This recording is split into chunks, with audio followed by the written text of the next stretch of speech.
আসসালামু আলাইকুম রহমতুল্লাহ। কেমন আছেন সকলেই? আশা করি সকলেই ভালো আছেন। দেশ ও প্রবাসে থাকা ইসলামী ব্যাংকের গ্রাহক ভাই ও বোনেরা, ইসলামী ব্যাংক এখন রাজনৈতিক হাতিয়ার হয়ে গেছে, বা ইসলামী ব্যাংক এখন রাজনৈতিক দলগুলোর হাতে বা রাজনৈতিক বিষয়।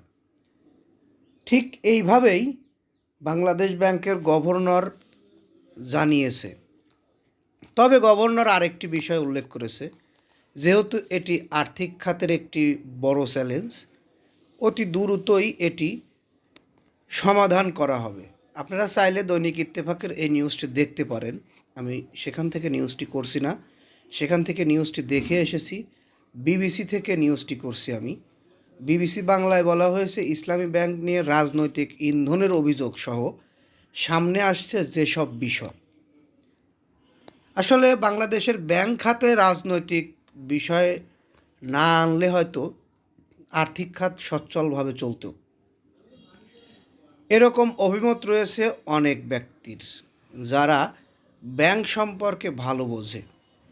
ইসলামী ব্যাংকের চলমান পরিস্থিতি নিয়ে উদ্বেগ জানিয়েছে ব্যাংক খাতের প্রধান নির্বাহীদের সংগঠন। কিছুদিনের ঘটনা প্রবাহে দেখা যাচ্ছে, এই মুহূর্তে বাংলাদেশের অর্থনৈতিক ও রাজনৈতিক আলোচনার কেন্দ্রবিন্দুর পরিণত হয়েছে বেসরকারি খাতের ইসলামী ব্যাংক পিএলসি। ব্যাংকটির চেয়ারম্যান নিয়োগ নিয়ে শুরু হওয়া অস্থিরতার বিষয় গড়িয়েছে জাতীয় সংসদেও। এমন প্রেক্ষাপটে ব্যাংকটিতে পর্যবেক্ষক নিয়োগ দিয়েছে কেন্দ্রীয় ব্যাংক। ব্যাংকের কার্যক্রম পর্যবেক্ষণ এবং আমানতকারীদের স্বার্থ রক্ষায় এই নিয়োগ দেওয়া হয়েছে বলেও জানানো হয়েছে। সপ্তাহ দুয়েক আগে ইসলামী ব্যাংকের চেয়ারম্যান নিয়োগকে কেন্দ্র করে শুরু হওয়া আন্দোলন এখনও চলছে। মাঠের কর্মসূচি পর এবার সচিবালয়ে অর্থমন্ত্রীর কাছে স্মারকলিপি দেওয়ায় আন্দোলনকারীরা। এদিকে চলমান পরিস্থিতির মধ্যেই ইসলামী ব্যাংক থেকে অনেক আমানতকারী তাদের অর্থ তুলে নিচ্ছে এমন অভিযোগ ওঠার পর তা ব্যাংকিং সেক্টরে উদ্বেগের জন্ম দিয়েছে। অর্থাৎ আমরা একটা ব্যাংক, আমানতকারীরা আমানতের টাকা তুলে নিচ্ছে, এটি ওই ব্যাংকের জন্য সবচেয়ে বড় দুর্বলতা, বড় ব্যর্থতা। কারণ আমরা জানি ব্যাংকের আমানতকারীদের এই আমানতের টাকার উপরেই ব্যাংকের সফলতা দুর্বলতা। ইতিপূর্বে আমরা দেখেছি 5 ব্যাংকের অবস্থা, যা এখন আমানতকারীদের আমানতের টাকা ফেরত দিতে পারছে না।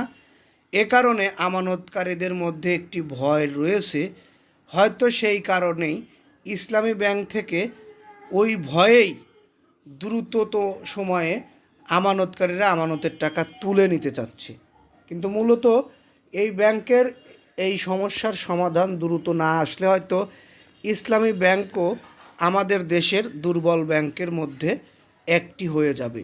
যে ব্যাংক বাংলাদেশ না, শুধু ইন্টারন্যাশনালি অনেক নাম করেছিল, বাংলাদেশের 1 নম্বর বেসরকারি ব্যাংক হিসাবে পরিচিতি পেয়েছিল, সেই ব্যাংকের অবস্থা আজকে এই। এর জন্য দায়ী কারা, আপনারাই কমেন্ট বক্সে বলে যাবেন। আমি এখানে কোনো কথা বলতে চাচ্ছি না। অবশ্যই কমেন্ট বক্স খোলা আছে আপনাদের জন্য, আপনারা কমেন্ট বক্সে জানিয়ে যাবেন এই ব্যাংকের এই পরিস্থিতির জন্য দায়ী কারা। আর আমাদের নিউজটি যারা দেখলেন পুরোপুরি, তাদেরকে ধন্যবাদ জানাচ্ছি। এবং আমাদের থেকে এরকম ধরনের নিউজগুলো সবার আগে পেতে অবশ্যই চ্যানেলটি সাবস্ক্রাইব করে বেল বাটন অন করে রাখার অনুরোধ জানিয়ে এখান থেকে বিদায় নিচ্ছি। আসসালামু আলাইকুম রহমতুল্লাহ।